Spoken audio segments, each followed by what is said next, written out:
Երեկ մենք հերթական անգամ տեսանք կառավարության ղեկավարի անպարկեշտ վերաբերմունքը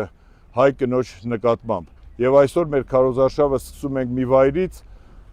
որ խորհրդանշում է Կարապետյան ընտանիքի եւ ընդհանրապես Սամվել Կարապետյանի վերաբերմունքը մայրությանը,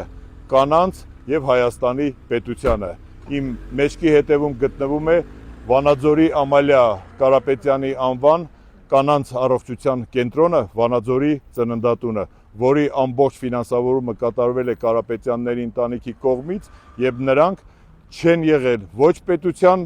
կազմում, ոչ քաղաքական պրոցեսների մեջ, այլ ուղղակի իրենց լուր վերաբերմունքն են արտահայտել մայրությանը, կանանց, մեր հասարակությանը, որպիսի հետայսու մենք չունենանք նման վերաբերմունք կանանց նկատմամբ, որպիսի մեր կանանց մայրերին փողոցում որևէ մեկը դա կլինի կառավարության ղեկավար թե շարքային քաղաքացի չվիրավորի, հունիսի 7-ին գնում եւ ընտրում ենք համար 3-ին։